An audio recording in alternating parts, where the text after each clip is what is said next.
1990 में एक ऐसा मुल्क जो कि एक रेगिस्तान था, जहाँ पर पानी भी ठीक तरह से नहीं था और ना ही कोई ज़राअत का निज़ाम था।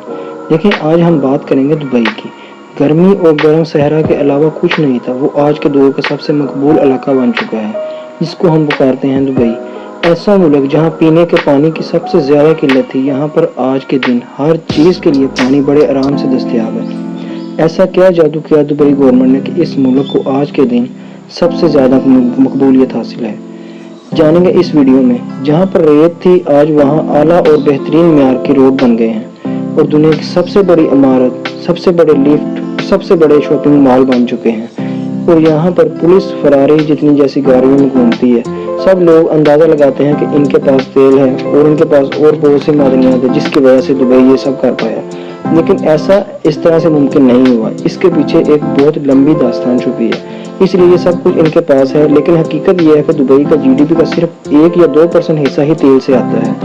और यहाँ एक ऐसा हुआ कि बाकी तमाम दुनिया के मुल्क ये सब नहीं कर सकते और ये सब कुछ कर पा रहे हैं। इसकी मेन वजह और इसके पीछे मेन जो दिलचस्प मालूमात है, उसकी मेन रीज़न ये है कि दुबई गवर्नमेंट को जो किंग मिले, उनकी सोच बहुत अलग थी। उनका मुल्क एक गल्फ रीजन में वाक़ था। 7 किंगडम से मिलकर फैसला किया गया कि यह मुल्क अलग-अलग स्टेट को एक अलग मुल्क बना दिया जाए, जिसको हम आज के दिन में यूनाइटेड अरब एमिरेट्स कहते हैं। लेकिन आज हम बात करेंगे एमिरेट्स ऑफ दुबई।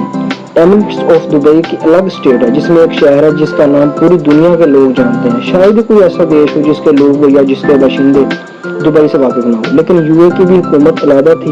इन तमाम किंगडम में अलग अलग गवर्नमेंट है, लेकिन दुबई के जो राजा होगा वो प्राइम मिनिस्टर होगा और वो ही अपनी गवर्नमेंट को पावर से चला सकेगा। लेकिन इसके लिए भी एक हद मुकर्रर की गई। आज जो भी है, इसकी इतनी तरक्की याफ्ता सोच के पीछे और इसके तरक्की याफ्ता होने के पीछे जो सोच है और इन सब चीज़ों को जो मुमकिन किया, उसका नाम है शेख राशिद। 1830 से भी पीछे अगर काफ़ी साल तक ये सारा एरिया एक सहरा की मानद था। 1832 में दुबई को अबूधाबी से अलग किया गया, जिससे दुबई का जन्म हुआ। और यह सब किया था किंग मखदूम ने। और आज भी उनकी नस्ल ही दुबई पर बादशाहत कर रही है। दुबई को कलेक्शन सेंटर इतनी अच्छी थी कि बरतानिया को अपनी तिजारत के लिए भी दुबई से गुजर कर जाना बहुत मुफीद लगा।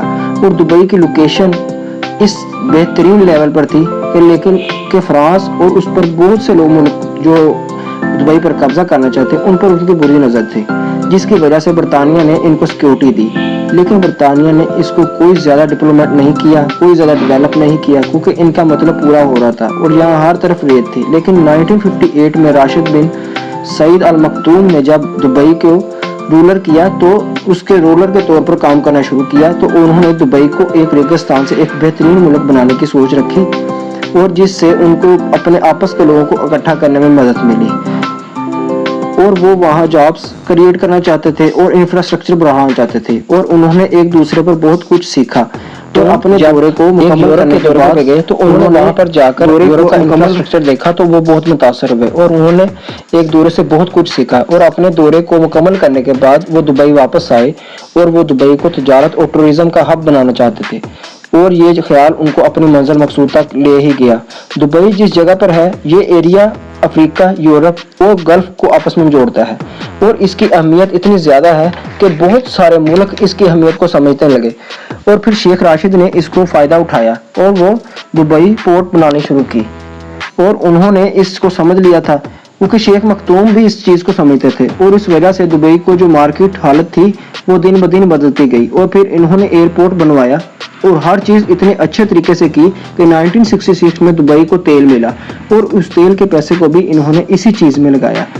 लेकिन तेल की मिकदार जो थी वो कम थी, क्योंकि दुबई सरकार जो आपस में मुल्क बातें कर रही थी, वो इसका मेन रीज़न ये था कि वो तेल को, इस पैसे को जो तेल से हासिल हो रहा है, उसको इन्वेस्ट करना चाहती थी। शेख राशिद ने एक जुमला भी मशहूर को बोला था कि मेरे दादा ऊँट चलाते थे, मेरे बाप भी ऊँट चलाते थे, लेकिन मैं मर्सिडीज चलाऊंगा और मेरे आने वाली औलाद भी मर्सिडीज चलाएगी। लेकिन 100 साल बाद इसका क्या होगा, क्योंकि फिर हम दोबारा से ऊँट चलाएंगे। और ये जुमला इतना हिट हुआ और उसके बाद उन्होंने इस पर काम करना शुरू कर दिया और ये आस्ता आस्ता बढ़ता गया और इस पर उन्होंने मेहनत की और बहुत ज़्यादा लगाव से इस पर काम किया।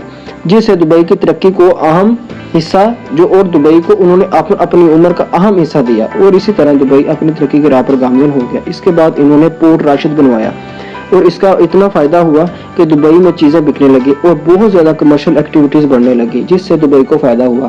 اور پھر اس کے بعد ایک اور پورٹ بنایا گیا، اور اسی سوچ کو ساتھ میں لے کر چلتے گئے، اور شیخ راشد جو شیخ مختوم کے بیٹے تھے وہ بھی ایسی ہی سوچ رکھتے تھے، اور اس کے بعد انہوں نے دنیا کو ایک الگ نظریے سے دیکھنا شروع کر دیا۔ اور اس دور میں جو ٹیکنالوجی جو دوسرے ملک یوز کر رہے تھے، دبئی وہ ٹیکنالوجی اپنے ملک میں لانا چاہتا تھا، اور وہ سکل شدہ افراد جو کہ پوری دنیا میں پھیلے تھے ان کو انہوں نے دبئی میں لانا شروع کیا، کیونکہ شیخ راشد بخوبی جانتے تھے، اور ان کے شیخ مختوم جو انہیں سمجھایا کرتے تھے وہ بھی اسی چیز پر بحث کرتے تھے، اور اپنے بیٹے کو بتاتے تھے کہ جو سکل شدہ افراد ہیں وہی ہماری اکانومی کو اٹھائیں گے، اور ہم اسی کو آگے لے کے چلیں گے۔ شیخ راشد اچھی طرح سے اس چیز سے واقف ہو گئے، سکل شدہ لوگوں کو ان کی اکانومی کو آگے بڑھایا گیا، اور اس کے بعد انہوں نے باقی ملکوں کے قانون سے تھوڑے الگ قانون بنائے تاکہ بہت سارے ملک ان سے اٹریکٹ ہوں، اور ان کے لوگ اٹریکٹ ہوں، اور بہت زیادہ انویسٹمنٹ ان کے ملک میں ہے جو باقی عرب ممالک سے کافی الگ تھے، اور اس وجہ سے اور بھی لوگ پورٹس اور مختلف ایئر لائن کی مدد سے دبئی آنے لگے۔ اسی سے شروعات کی جاتی ہے دبئی کے ٹورسٹ اسٹیٹ بنانے کی، اور اب دبئی میں بڑی بڑی بلڈنگ اور بڑے بڑے ہوٹلز بنا کر لوگوں کو متوجہ کیا جانے لگا۔ دبئی کو ہوٹلنگ سیکٹر اتنا زیادہ بڑھ گیا کہ دبئی کو اس میں بہت زیادہ منافع ہونے لگا، اور اس طرح سے دبئی اپنے ہوٹلنگ سیکٹر سے بھی بہت پیسہ کمانے لگا۔ اب شیخ راشد چاہتے تھے کہ دبئی اور بھی مشہور ہو تاکہ دنیا کا کوئی ایسا نہ بچے کونا جہاں پر لوگ دبئی کو نہ جانتے ہیں، اور اسی وجہ سے دبئی میں ایک ہوٹل بنایا گیا جس کو آج ہم برج العرب کہتے ہیں۔ لیکن 1999 میں شیخ راشد کے والد کی ڈیتھ ہو گئی، اور اس کے بعد ان کے بیٹے شیخ محمد بن راشد کنگ بنے۔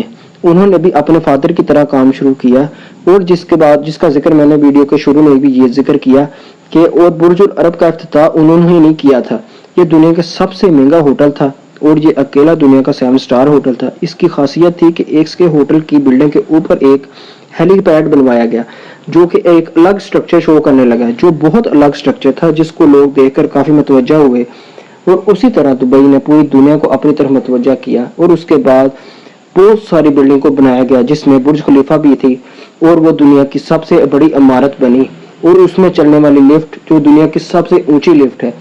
اس پروجیکٹ اور بڑے بڑے پروجیکٹ پر کام کر کے ہی دبئی نے بہت زیادہ پیسہ بنایا۔ دبئی سب سے الگ ڈیسٹینیشن بن چکا ہے اس وقت کے دور کی، اور وہ اس میں کامیاب ہوئے۔ اس سوچ سے دنیا میں ہر چیز کو دبئی میں لایا گیا، ہر وہ چیز جو دنیا میں الگ الگ انداز سے تھی وہ دبئی میں الگ الگ انداز سے پیش کیا گیا۔ اور اصل دنیا تب حیران ہوئی جب سمندر میں ریت بھر کے اس کے اندر ایک پورا شہر بنا دیا گیا۔